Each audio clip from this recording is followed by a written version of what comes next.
تو قرآن کی جو میں نے آیتیں پڑھی ہیں، اللہ تعالیٰ نے ان آیات میں برے لوگ جو آگ میں جلیں گے قیامت کے دن، ان کی بری صفات بیان کی۔ وَلَا يَحُضُّ عَلَىٰ طَعَامِ الْمِسْكِينِ، یہ غریب کو، مسکین کو کھانا کھلانے کی ترغیب نہیں دیا کرتے تھے۔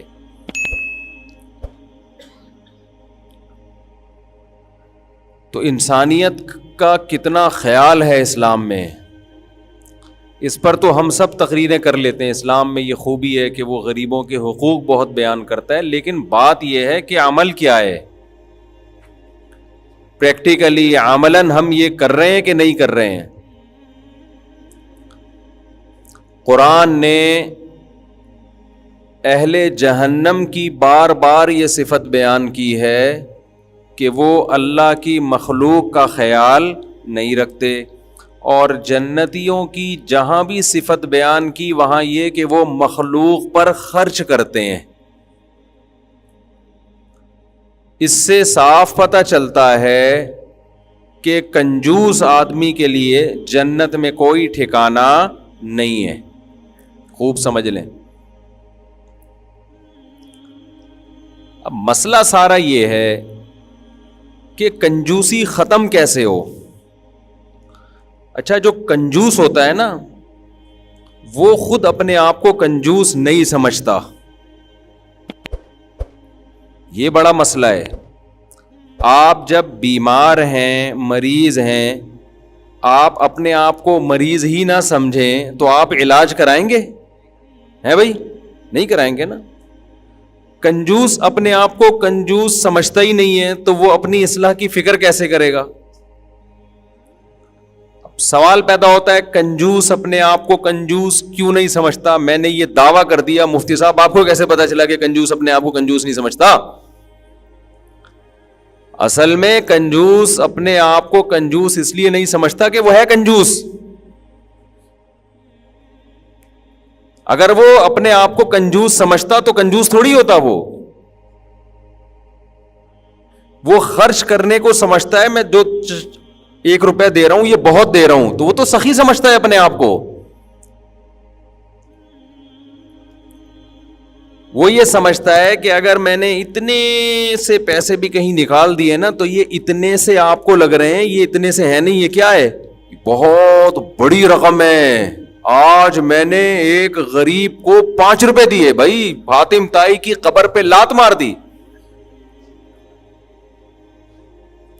اور سخی بڑی بڑی رقمیں خرچ کر کے بھی شرمندگی کا احساس ہوتا ہے کہ یار اللہ نے دیا اتنا ہے، پتہ نہیں یہ قبول بھی ہوگا کہ نہیں ہوگا، جو میری ذمہ داری تھی میں نے پوری کی بھی ہے کہ نہیں کی ہے۔ وہ اتنا خرچ کر کے بھی سخی اپنے آپ کو کنجوس سمجھتا ہے، اور کنجوس تھوڑا خرچ کر کے بھی اپنے آپ کو سخی سمجھتا ہے۔ سمجھ رہے ہو؟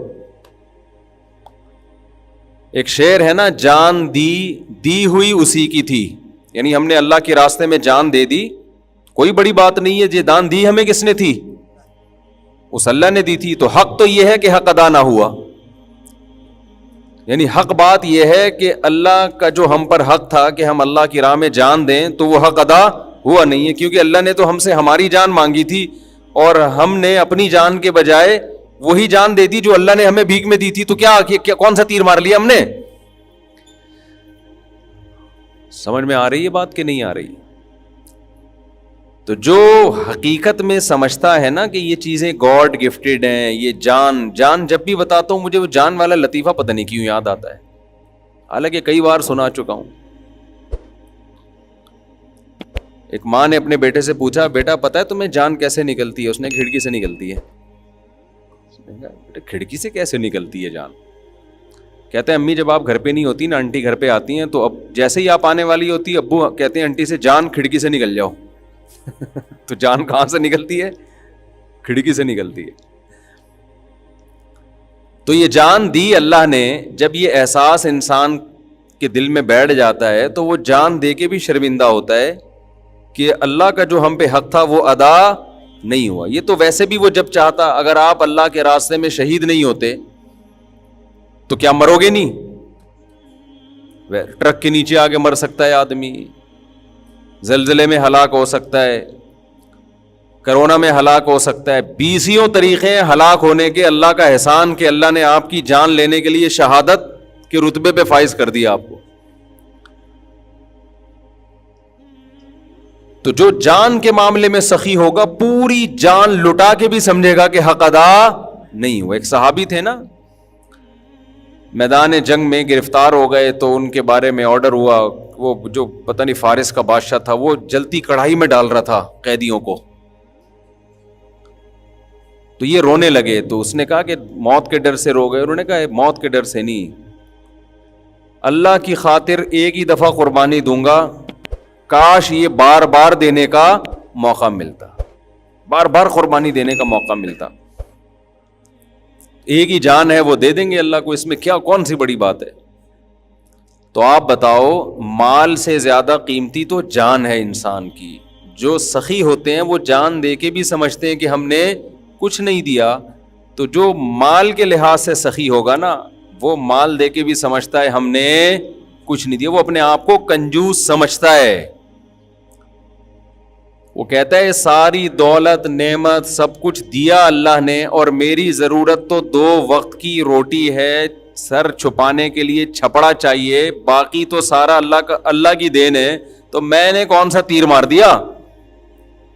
اور کمال کی بات یہ کہ اللہ کہتا ہے دو گے تو واپس بھی لوٹا دوں گا, میں برکت دے دوں گا اس میں. تبھی تو قرآن کہہ رہا ہے کہ فَلِأَنفُسِكُمْ, جو کچھ تم خرچ کر رہے ہو اپنے لیے کر رہے ہو, ہمارے لیے تھوڑی کر رہے ہو.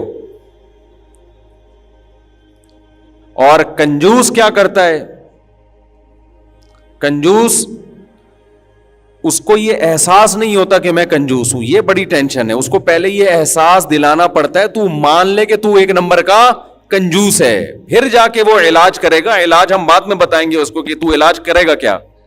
پہلے اس کو یہ احساس تو ہو کہ میں کیا ہوں, کنجوس ہوں. اب ظاہر ہے کنجوس کی ڈیفینیشن فزکس کی اور کیمسٹری کی کتابوں میں پڑھائی نہیں جاتی. اسکولوں میں آج کل مسئلہ سارا ہی ہے, یونیورسٹیوں میں اسکولوں میں انسان تو بن نہیں رہے ہیں, انجینئر بن رہے ہیں, ڈاکٹر بن رہے ہیں, سائنٹسٹ بن رہے ہیں, کاروباری بن رہے ہیں, لیکن اچھے انسان, کیونکہ چیپٹر ہی نہیں ہے نا, اچھا بنانے کا کوئی چیپٹر ہی نہیں ہے.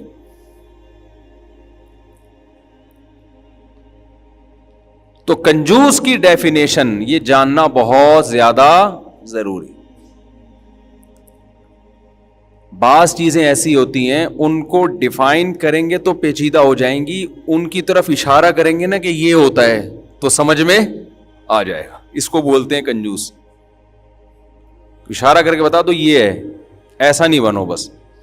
میں اکثر مثال دیتا ہوں نا کہ آپ سے کوئی پوچھے کہ گلاس کسے کہتے ہیں, کوئی نیا نیا آیا, آپ نے کہا گلاس وہ چیز جس میں پانی پیا جاتا ہے یا پانی رکھا جاتا ہے. وہ جگ سمجھے گا, کبھی لوٹا سمجھے گا, کبھی بالٹی سمجھے گا, بہت دیر لگے گی. بہتر ہے اس کو بتا دو اس کو بولتے ہیں, یہ اٹ از کالڈ گلاس. بعض دفعہ کسی چیز کی ڈیفینیشن بیان کرنے سے اور الجھن پیدا ہو جاتی ہے. کوئی پوچھے کوا کسے کہتے ہیں, اب آپ بتاؤ ایک ایسی چونچ اور کالا رنگ, تو ایسے تو بہت سارے پرندے ہیں بھائی, اس کو کوا بولتے ہیں. یہ جو نظر آ رہا ہے نا کہیں منڈیر پہ بیٹھا ہو, اٹ از کوا, دس از کوا. تو کنجوس کی ڈیفینیشن میں بیان کروں گا تو لمبی ہو جائے گی. اس کو سمجھنے کے لیے ایک لطیفہ آپ سن لیں, انشاءاللہ کنجوس آپ کی سمجھ میں آ جائے گا. وہ ایک آدمی جو تھا نا کنجوس تھا, اپنے بچوں کے لیے دیسی گھی لے کر آیا. اس کا خیال یہ تھا کہ میں نے آج حاتم طائی کی قبر پہ لات مار دی, آج بچوں کو کیا کھلا رہا ہوں, دیسی گھی. وہ تو اپنے آپ کو سمجھے گا نا بہت سخی ہوں بھائی, لوگ ڈالڈا کھلاتے ہیں, میں کیا کھلا رہا ہوں, دیسی گھی. بچوں سے کہا کہ دیکھو گھی کے ڈبے کے باہر چکناہٹ ہوتی ہے نا, تو پہلے روٹی اس ڈبے سے لگا لگا کے کھاؤ, جب یہ اچھی طرح ختم ہو جائے گا نا تو پھر ہم ڈبہ کھولیں گے. اب کیا ہوا ہے کہ جی بچے بھی بیچارے کنجوس کے بچے تھے, تھوڑی غیرت ہوتی, کہتے ابا ہم کھا ہی نہیں رہے, یہ آپ وراثت میں چھوڑ کے جانا, وراثت میں ڈیوائڈ کر لیں گے ہم اس کو, یہ آپ کی ایک یادگار رہے گی. لیکن وہ بھی ایسے ہی تھے, انہوں نے بھی شروع کر دیا. اب جب یہ سفر پہ گیا ہے تو اس کو خیال ہوا کہ ایسا نہ ہو بچے ڈبہ کھول کے کھا جائیں, اس نے الماری میں رکھ دیا اور تالا لگا کے چلا گیا. کچھ دنوں کے بعد واپس آیا, بچوں سے پوچھا کہ بھائی تم نے گھی کھایا تو نہیں؟ کہتے ہیں ابو ہم الماری سے روٹی لگا لگا کے کھاتے تھے. ایک تھپڑ لگایا, کمبختوں کچھ دن گھی کے بغیر گزارا نہیں کر سکتے. اٹ از کالڈ, بولو اسے کیا کہتے ہیں؟ کنجوس کہتے ہیں.